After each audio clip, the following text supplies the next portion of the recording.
Bismillah ar-Rahman rahim. Welcome back.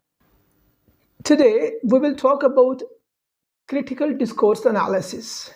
Core principles of critical discourse analysis, some of the important scholars, some research areas, and methodological features. What is critical discourse analysis? Critical discourse analysis is a specialized branch of discourse analysis that focuses on the relationship between language, power, and ideology. Discourse analysis that focuses on relationship between language, power behind the language, and ideology embedded in the language. It investigates how discourse is used to create, reinforce, or challenge social inequalities, particularly in contexts like politics, media, education, religion, institutions, and so on. Critical discourse analysis focuses on these things and with the aim to create power, ideology, relationship, reinforce power, ideology, or a relationship, or challenge the inequalities present in the power, language or behind the power or ideology. In simple words, it would mean that CDA explores how language is used to shape the way we think, we behave, and interact in society. So, the way we think, how it is affected or shaped by critical discourse analysis, how it affects our behavior and our interaction with each other, and how it can uphold or resist power structures.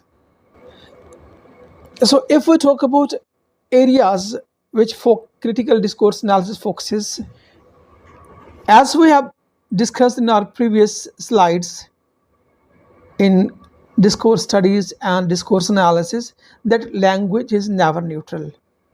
So, CDA believes that all language carries values, assumptions, and ideologies. So, no language, no world is without value or assumptions or ideologies. Even it seems objective or factual. Apparently, it may be objective or factual, but it has embedded, or you can say pinned, assumption, ideologies, or values in it. Secondly, discourse shapes and it is shaped by power. So, how power affect language? How discourse shapes power? So, this is all areas of critical discourse analysis. Powerful groups such as governments, media, corporations, religious institutions, or other bodies can influence how people see the world through discourse by shaping public opinion, framing debates, or silencing certain voices.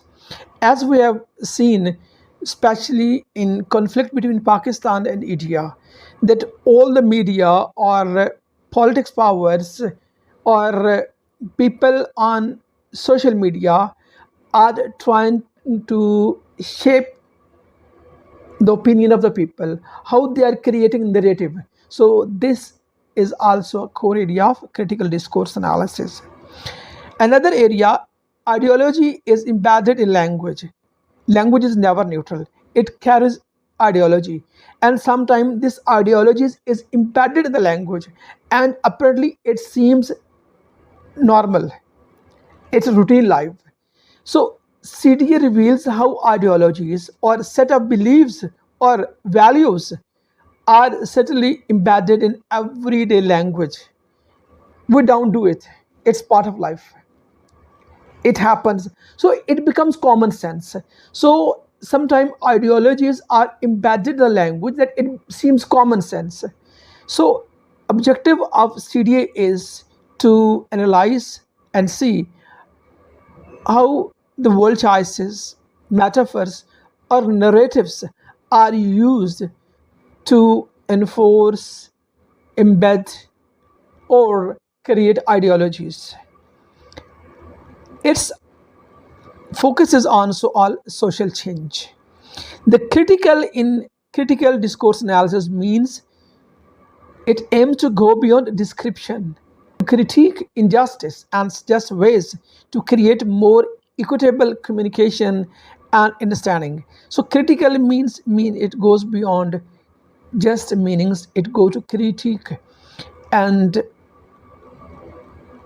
try to understand the motive or objective behind the communication. If we talk about some prominent scholars of critical discourse analysis, there are a lot of people who have worked on critical discourse analysis in the last of in the couple of decades, but the persons who founded critical discourse analysis are three persons. One of them is Norman Fairclough. He is considered founder of critical discourse analysis, who emphasized on the role of institutional language, especially policy or media. Another person who is Teun A. Dijk focuses on discourse analysis and focuses racism in discourse analysis, especially in political or media talk. Another prominent name is Ruth Wodak, known for discourse historical approach, linking discourse with historical and socio-political context. So all they have given their separate approaches. We will discuss these approaches separately. So they have presented or given their own different approaches that can be used to analyze discourse critically. If we talk about the application or the areas where critical discourse analysis can be applied, so it can also use to analyze headlines. It can use to analyze political speeches, job advertisements, policies, or posts. For example, in headline, if you can see that how things are presented in headlines, how the narrative is built through headlines, whether it is pro-government or anti-governments, or they aim to create some specifically power dimensions. For example, how are migrants portrayed as victims or threats? We have discussed this example in discourse analysis. We will continue with the same example. Whose interests are being represented or who are being ignored? Biasness, us versus them. A certain age groups, genders, or classes certainly excluded. Who are being addressed? Who are targeted at through the advertisements? How is good education defined and who benefits? Making policies, whom these policies benefit. If we talk about media, how do influencers produce or resist social norms or societal norms? So these are the examples that critical discourse analysis can be used in various areas because it is interdisciplinary, and it can be used to analyze various disciplines or various discourses. Let's take the example. Suppose there is a headline of a news headline or media, social media or print media headline, illegal immigrants flood the border. So if you see this headline, so it has two main things. One is illegal, one is flooded. Illegal mean criminal, that are not following law. Flooded, they're entering uncontrollable. They're uncontrolled. And immigrants, people who don't belong to the localities, who are not locals. Word choice, illegal. So if we talk word choices, illegal word criminalizes people. Flood suggests that they are threat or uncontrollable. And what the possible ideology might be, it is used to create fear, us versus them, because us, the people who are native to the country, and them who are immigrants, who are foreigners. So they have been set as a criminals, and who are illegal and are uncontrollable. What are the power relations? Frames immigrations as a national security issue rather than a humanitarian one. Through this headline, the immigrants are not presented as human beings or humanists who have left their country or who are forced to leave their country. They are presented as a national threat to the nation. They are presented as a threat to national security. So CDA would critique this discourse as reinforcing xenophobic ideologies and examine how such framing influence public attitude and policies. So the power behind this discourse, ideology behind this discourse, is one of the objectives of critical discourse analysis. If we talk about the methodologies, CDA can be used as a textual analysis. For example, it can be used to analyze grammar, activization, passivization, nominalization, and so on. The vocabulary, how the vocabulary is used, metaphors, idiomatic phrases, structure, what is the structure of the sentence, whether it's active, it's passive, it's complicated, it's compound, how the language has been used, what is the structure of the text. It can also use contextual analysis, considering societal, social, political, and historical backgrounds. So it aims to link text with the context, how the context gives meaning to the particular words. In textual analysis, we use how the words are used to create meanings or power relations. In contextual analysis, we see how the text affect or links with the context, how the situations, social, political, or historical background affect language. Or interdiscursive analysis, examining how different discourses like political or economic intersect in a single text, how one discipline is presented in the another one, how they're interlinked. These are also methodological features of critical discourse analysis. One of the feature of critical discourse analysis is that analysts are aware, because the person who are analyzing, they're also not neutral when they're analyzing something, so there might be biasness.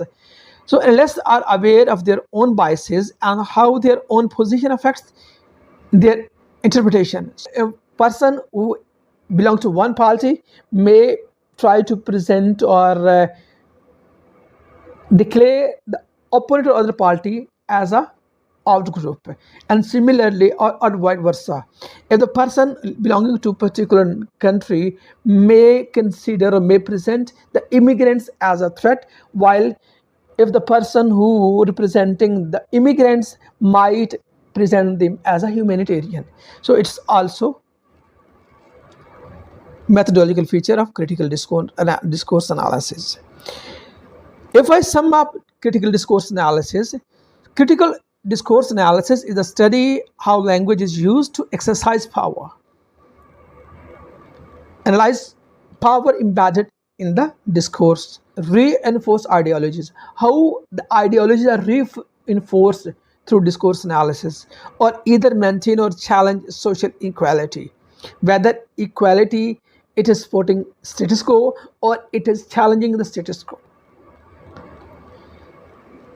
It is a powerful tool for scholars, activists, and policy critics who want to understand not just what language says, but what it does and for whom. So it's a tool. Critical discourse analysis is a tool for the critics who try to understand, investigate what is the objective of the language or discourse and whom it is serving, why it is used for, what is the objective behind these discourse, what what ideologies have been abandoned or being enforced or resisted, and how power relations are presented through discourse analysis. I hope you have understood it. If you have any questions, please write in the comment box. Take care. Have a nice day.